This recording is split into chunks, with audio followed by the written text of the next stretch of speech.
Good morning, guys. Welcome you to internship program from Best Enlist. Okay, so this internship program is for 30 days. So every day we'll be giving task for you in Telegram group. So you have to complete the task on the same day or maximum in the next 2 days of time. So if you are not going to complete the task in the next 3 days, you'll be removed from the group. So before going to the internship program, let me explain about who is Best Enlist. Best Enlist is a product-based company, so that they are doing many products as well as they are doing internship boot camps, placement trainings, and events like testathon, botathon, hackathon, and they do some campus drives also. Apart from this, they conduct LinkedIn session. What is the Best Enlist achievements we're going to see? In October month, they have conducted a botathon event. So in that, 5 winners has been awarded as cash prize and 2 people got internship in the companies. Similarly, we conducted a Python bootcamp. It's like 30 days, 30-hour challenge. 120 people attended it from 8 countries. 0 years to 18 years of experience in IT industry participated in that one. So what we done in that Python bootcamp is like every day we post a task and every Saturday we had a session for 2 hours. The complex parts alone explained on Saturdays. The remaining days we gave a task. They explored on their own and they completed the task which we provided, which made them to understand that every day if you spend 1 hour, we can learn any technology without help of any training institutes or anything. So that is the best part of our bootcamp. So we plan to initiate this for college students since that was a successful one. So we are conducting this next level of Python bootcamp. Best Enlist organized job fairs as well as right now Flutter internship is going, and we have placed many people in QA. Myself, Madhi Agan, I have 10 years of experience in software testing. I engage as a mentor in Best Enlist. Okay, so I'll be handling software testing internship. So the next 30 days I'll be giving task for you. Okay, so coming to the international testathon event which we organized last month, No Overload from Kazakhstan country participated and they provided their application to test. They are really satisfied with the end output and they awarded cash prize also. Forum Testing from an UK based testing company also participated in this event. Remaining 3 companies are from India. It's an Android application company, Vati. So they gave their own app to test in this testathon event. Similar way, billing expert Msite from websites has been tested in the testathon event, and whoever done well got the cash prize. And for some people, we provided software testing book. Okay, so now we're going to see what is software. So let me explain what is software is. Software is nothing but collection of modules, we can say. There are 2 types of software. One is system software and another one is application software. System software is nothing but the hardware software which boots the hardware. Example, our operating system. That is your system software. And application software which we use for day-to-day activities like Microsoft Word, VLC media player, everything comes under the application software. Okay, so again we can say application software is divided into web application and standalone application. So next is we're going to see what is software testing. So why we need testing? We were going to know why we need to do the testing. Let us understand what is the role of a developer. The role of a developer is to develop the application based on the requirement provided by the client. Okay, so most of them will tell that software testing is to find the errors. Our role is not to find the errors. Okay, our role is to ensure the client requirements are met. So that is our role, not like to find bug in the application. Our role is entirely to find whether the requirements are met, which is. So the software testing is we're going to validate business or client requirements. Exactly, we have to think ourselves as a client and we have to test the application. The testing team will decide the project can go live or not. So we're going to see in this internship program 5 deliverables, which is most important practically because these deliverables as a ELT entry level trainees, you will be working in the company.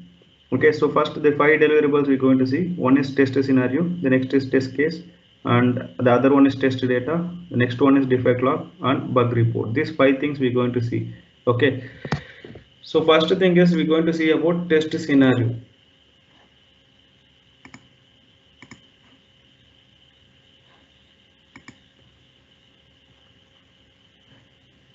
So let me open my Excel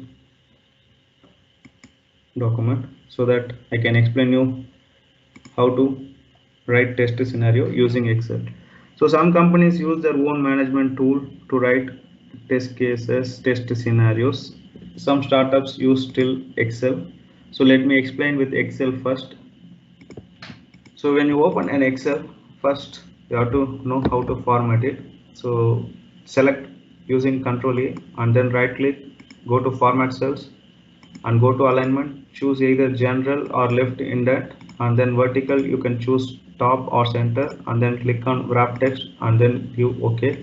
So now we're going to see what is scenario. Scenario is nothing but particular functionality we're going to take out and we're going to write the scenario for that one. So you have to understand there are requirement documents which will be provided by the client.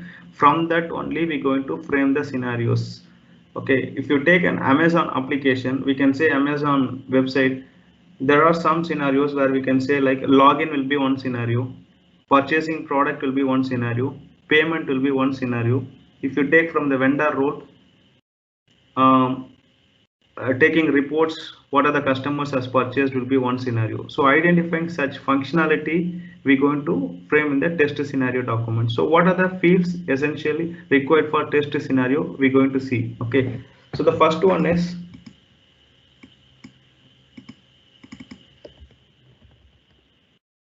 requirement number will be the first column.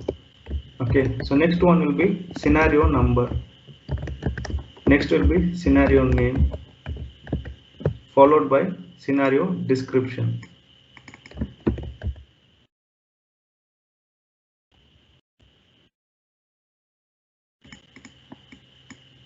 And then the last column will be like reference document. So what is the requirement number means? For every requirement there will be numbers provided in the requirement document or whatever the management tool they are going to use. For every requirement there will be a requirement number. So the requirement number will be like 1.1, 1.2, or with the names login 1, login 2, like that the requirement name will be available. Based on that we're going to give the requirement number which is provided in the reference document, that is the requirement document. Okay, so if I'm going to take for an e-commerce application like Amazon or Flipkart, I'm going to give a requirement number which is considering that in that requirement they mentioned 1.1. So the scenario is nothing but user registration. Okay, so scenario number I'm going to give, either I can give registration 001 or I can give SCN 001. Okay, it should be unique, that's it. Scenario name is like user registration will be my scenario name. Scenario description. So I have to explain here what I'm going to do in the scenario description. So to check whether, or you can say to validate also, to validate user able to register in application. For every requirement document there will be a version number also, because every time if the requirement is updated the version number will be modified in the requirement document also. Considering I'm going to have this requirement document number as naming as application version 1.0 because this is the first time I'm going to use it. So next requirement I can say 1.2 and the scenario name can be login. I can give log 001 and scenario name can be like user login. Okay, scenario description to validate user login, or you can say, or authentication, you can say anything. So document, if it is the same document you can give application version 1.0. if it is different version number we have to change the version number accordingly. So the next requirement number will be like 1.3. scenario might be after logging in what are you going to do, purchase. So I can write the purchase as one of the requirement scenario number. So purchase 001. So anything you can give. based on the unique number you have to provide. So now see again, scenario name you can give like purchase, description to ensure the purchase, to validate whether user able to purchase item successfully using the application. So ensure you do the bordering also once you complete the scenario so that it looks good. Okay, so scenario is like a high level document which will be developed after we are getting requirement and once we frame the test plan documents. So this will be your day one task of creating test scenarios. Okay, apart from this, I can guide you personally. Maintain a LinkedIn profile where you post about what you are learning on daily basis so that it will be helpful for you to connect with the you potential recruiters and technical teams. Okay, personal branding is more important. The reason is instead of you are chasing the recruiters will come to know what as a user you are doing. Okay, so you can post your task on day one what you have completed day two, so you should be like consistently doing this one. Maintain a LinkedIn profile which is more important for recruitment purpose. So I wish you all the best for those who joined for this internship program. Ensure you complete 30 days so that you will get an internship letter as well as recommendation letter from the best in list company. Okay, all the tasks will be posted in the Telegram group. You can post your queries in the Telegram group itself. Let us wind up this session for today.